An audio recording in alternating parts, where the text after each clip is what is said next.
focused on getting the people that we know and love onto the heaven side of the scale. That's why we exist. We want to introduce people to Jesus Christ, the very Jesus who already loves them and who died on the cross as a payment for their sins, not just so they can escape hell and go to heaven when they die, not just so they can have peace on their deathbeds, not just for the afterlife, not just for the end of life, but for right now.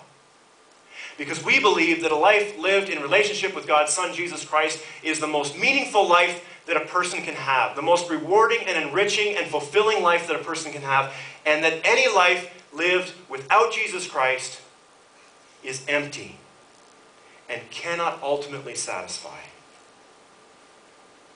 And I wish that I could say that we were laser focused on reaching the people of this region, the Tri-Cities, or the province, or the world. But look around you. We're not ready for that yet. We haven't built that kind of capacity into this ministry yet. We don't have the numbers yet. But by God's grace and by each person here committing to reaching one person, we will. And my hope and prayer is that one day we can bump up our mission focus and extend it to a wider and wider radius. If not through River City directly, then through daughter churches that we would send off and support. There are churches today that are having a global impact. It's happening. And if it's happening there, it can happen here in Cambridge. We have no excuse. And I can sense that many of you are engaged. There's a mood here this morning where people are communicating, you know, Daryl, that's right. That's what we're here for. Sign me up. Show me where to sign. I want to be part of leading this city to Jesus Christ. And I say, excellent. But in the same breath, I say, it'll cost you. It will cost you. It'll cost you time to work and to serve and to pray. You know how often I hear people say, you know what, so-and-so came to this church once, or so-and-so works with me, or I know so-and-so, and they don't know Jesus. I'm just too busy. I don't have time. I'm just too busy to meet with them. We better make time. I know a lot of you are making time for other people in this church. Great. But you got to make time and befriend people from the heart, not as objects of witness, but from the heart. You got to befriend people who don't go to church. I got to befriend people who don't go to church. How much time are you devoting to that? 2, energy. Ask any volunteer in this church. They'll tell you it takes a lot of energy to do what we're doing. Think about the popcorn giveaway that we gave. 5,040 bags of popcorn hand-delivered to 5,040 homes in Cambridge over 4 evenings, 4 days, essentially. Takes a lot of energy. Money. We don't like that word. It's almost like death, especially when the pastor's saying it. But I'm telling you, folks, that the Achilles heel of River City Church may very well be its finances. Money may be the thing. If anything's going to bring this church down right now, and I don't believe that it will, it would be money. We are literally floating this church week to week. We have not been in a situation since the winter of 2007, 2 years ago. If you've ever lived on a week-by-week budget, you know how stressful that can be. I visited one of my family members on Friday, and because of this recession, they're living a week-by-week budget. I've had to do that when I was right out of seminary. It's awful.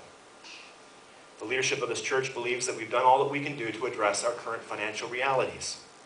We put a freeze on staff salaries for 2009, 2010. No increases in the part-time staff or myself for this year. We reduced our ministry budget by $18,400 from last year. That's a decrease of about 8%. And as those of you on our mailing list already know, the entire leadership, myself included, the board, the directors, the finance team, are committed to increasing our giving by 50% for 3 months through the end of January. Believing that if we do that, God will honor that. Many of you who are already givers would follow suit. Say, they're doing it, I can do it for 3 months. And that some of you who aren't giving but coming and experiencing the benefits of this ministry and knowing that we're going week by week would say, you know what? I can start. I'm ready. I could do that without it being a guilt thing. I could do it because of a joy thing, because of the joy this is bringing to my life. And I want to share that with others. And new people would come and they would join this mission, and so in 3 months we would be in a better place. And to put that in perspective for you, because sometimes we don't put things into perspective enough. For the leadership team, many of whom are giving $400, $500, and $600 a month, that's an increase of $250 to $300 a month for 3 months. That's a pretty sweet digital TV. And you laugh, but it's true. Perspective. We need perspective. It will cost time, energy, money. But when asked, the leadership, almost without exception, said, for the sake of the mission, I'd sacrifice that and more. Because I believe it, and I see it happening. Friends, we are reaching the lost. Since our fall launch alone, we've done one sermon series since then. Since our fall launch alone, we've seen 2 people become brand new Christians. 2 new Christians got baptized. And we are discipling the found. We are growing people up. Our home group attendance this year, I loved Kevin's joke. That was great. If you're not in a home group, what are you doing? Our home group attendance has gone up by 50% from last year. Praise God. And God is bringing new people to this church every week since we've been in this movie theater. I see new people every week. We're so glad you're here. We're so glad you're here, and we're excited about what's going to happen. So let's not let something as fleeting as money halt this positive forward momentum that's happening since we've been in this movie theater. If we're willing to trust God in our darkest hour of life, and if we're willing to trust His promises for the afterlife, shouldn't we be able to trust Him with our finances? And all of us doing our part, big or small, will do what we've done before. Winter of 2007, we turned a $30,000 deficit into a $15,000 surplus. And from that time on, we ran with a $20,000 cushion, and now that cushion is gone. We have nothing. We're running week to week. But it's better than a $30,000 deficit, isn't it? We did it then, we can do it now. We will turn a financial trial into a triumph of faith. And God will get the glory, and we will grow. We'll grow closer together, having worked together, and we'll grow closer to Him, having learned how to trust Him with our resources. So prayerfully consider what you can give at this time. Well, there you have it.